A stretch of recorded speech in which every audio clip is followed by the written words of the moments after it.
안녕하세요. 안나입니다. 안나의 백지편지에서는 고양시에서 살아가는 일상의 이야기를 정해진 형식 없이 백지편지에 때로는 사진을 찍듯, 때로는 일기를 쓰듯, 때로는 친구에게 수다를 떨듯 이야기를 소개하고 있습니다.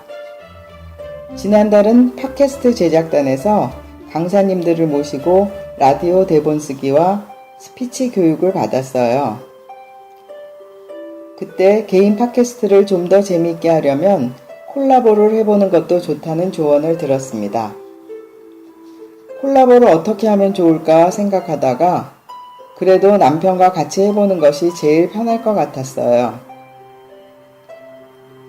그러나 아직까지는 매달 같이 하기에 서로 부담스러워 이번 달은 원래대로 혼자 진행하게 되었습니다. 일단 한 번의 시도로 만족해야 될 것 같아요.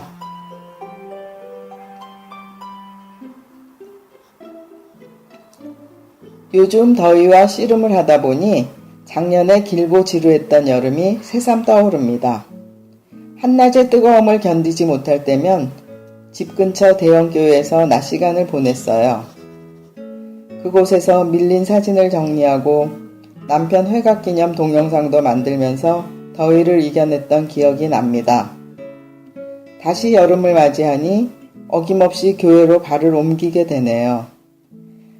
집 근처에 중고서점도 있고 도서관도 있고 푹신한 소파가 있는 백화점 휴게실도 있지만 제 발길은 나도 모르게 널찍한 교회 쉼터로 향하게 됩니다. 그 교회 신자도 아니면서 너무 자연스럽게 들어가 더위를 식히는 제 모습이 우습기도 하지만 집 근처에 쉼터를 제공하는 교회가 있어 좋답니다. 어제도 늦게까지 교회에서 책을 읽다 집에 들어오니 더위가 한풀 꺾여 있더라고요. 더울 땐 집안일을 하기도 힘들고 내가 정지되는 느낌이에요. 그럴 땐 모든 걸 뒤로 미룬 채 일단 읽고 싶은 책을 들고 시원한 곳을 찾아 집 밖으로 나갑니다. 가을이 독서의 계절이라지만 제 경우는 여름에 책을 가장 많이 읽는 것 같아요. 제가 책을 많이 읽게 된 데는 고양시에 이사와서 알게 된 소설교실 문우들 덕이기도 합니다. 2014년에 아람느리 소설교실에 처음 갔는데 수업 방식이 각자 쓴 소설을 같이 읽고 서로 평가를 해주는 방식이었어요. 저같이 소설을 처음 배우는 사람에게는 2% 부족한 부분이 있었어요. 그래서 나이가 비슷한 사람들끼리 하는 독서 모임에 합류하게 되었죠. 요즘은 7명이 하고 있답니다. 그곳에서 기성작가의 작품도 읽고 책 소개도 받으면서 부족한 부분을 채워나갔어요. 그러다 보니 책 읽는 재미에 빠져 제 소설 쓰기를 게을리하게 되는 오류를 범하고 있답니다. 한 달에 2번 독서 모임을 하는데 오래 같이 공부를 하다 보니 이제는 많이 친근해졌어요. 살아가면서 이런 관계 형성도 있구나 하면서 제 스스로 놀라고 있어요. 낯선 도시에 이사와 종교단체도 아니고 독서 모임을 하면서 서로에게 선한 영향을 미치면서 삶을 확장해 나가는 게 신기하기만 합니다. 고양시에는 예술가들이 많이 살아서 그런지 이런저런 문화 행사들을 많이 하는데 우리는 서로 정보를 주고받으며 같이 다니고 있어요. 이번 달 초에는 고양 포럼에 초대된 김은 소설가와 정지영 감독님을 만나러 동구청에 갔고 지난주는 버티고 서점에서 장강명 소설가와 함께하는 소설 낭독회도 같이 다녀왔습니다. 그날은 작가가 쓴 금음이란 소설을 직접 읽는 시간이었어요. 장강명 소설가의 글은 이 시대의 이야기를 쉽게 읽혀지게 쓰지만 읽고 나면 뭔가 다시 생각하게 만드는 글이어서 대단한 작가라고 생각했고 기회가 되면 만나보고 싶은 작가였어요. 아마 제 사이들과 비슷한 세대라 더 궁금했던 것 같아요. 독서 모임에서 여럿이 함께 낭독회에 참석하니 젊은 세대 틈에 용기 있게 합류했지 저 혼자라면 저녁 시간이라 안 되겠다 등등의 핑계를 대면서 포기했을 것 같아요. 버티고 서점은 골목 안에 있는 작은 서점이지만 이런저런 문학 모임을 가끔 해서 알게 되었어요. 서점에서 생맥주를 팔아 모임을 더욱 즐겁게 해주고 있답니다. 행사가 끝난 후 뒤풀이로 서점 밖 테라스에 앉아 시원한 생맥주를 한 모금 마셨더니 한여름밤의 더위도 잊을 수 있었어요. 이 정도면 유럽의 어떤 살롱 문화도 부럽지 않답니다.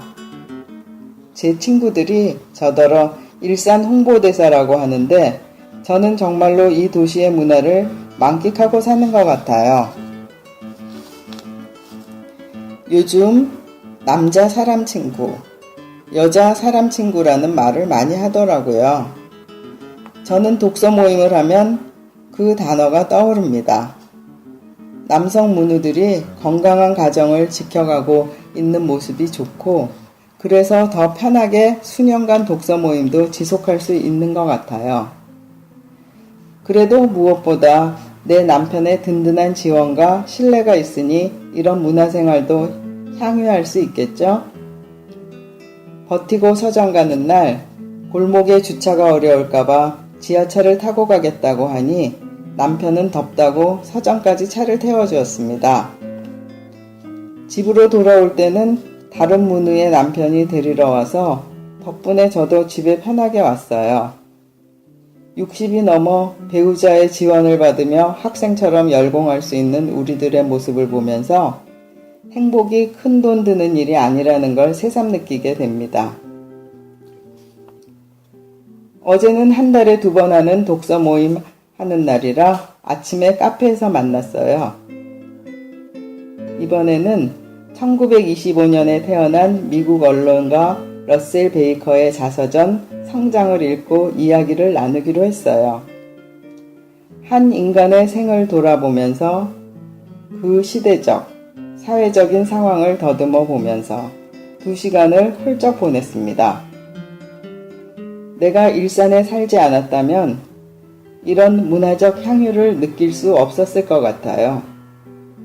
도시와 농촌이 어우러진 고양시는 주변에 자연이 많아 더욱 좋습니다. 미국의 대공황에 대해 이야기를 나누고 러셀이 살아온 개인적인 이야기를 나누다 보니 동서양을 막론하고 한 개인의 삶이 모아져 역사가 만들어진다는 생각을 하게 되었습니다. 정발산 자락에 있는 카페에서 숲과 나무를 바라보며 독서 토론을 하다 보니 제 자신이 한 단계 업그레이드 되는 기분이었어요. 모일 때마다 10,000원씩 회비를 내면 그 돈으로 차를 마시고 점심을 간단히 먹고 헤어집니다. 가끔 등단을 하셨거나 글쓰기로 상금을 받았거나 손주가 탄생해서 기쁜 날이면 한턱씩 쏘시기도 합니다. 더운 여름 보람찬 하루를 보내고 집에 오는 길에 교회 쉼터에 들러 읽던 책을 마저 읽다 집으로 돌아오니 나에게는 여름이 오히려 청고마비의 계절처럼 느껴졌습니다. 행복한 여름을 보내고 있는 이 순간을 생각하니 피천득님이 쓰신 이 순간 내가 마음 내키는 대로 글을 쓰고 있다는 것은 허무도 어찌하지 못할 사실이다 라는 시 기절이 떠오릅니다. 내가 이 순간 하고 있는 행동이 아무런 결실을 가져오지 못한다 하더라도 이 순간의 행복을 만끽하고 싶습니다. 더위에 모두들 행복하시길 바라면서 안나의 백지편지 8번째 시간을 마치겠습니다.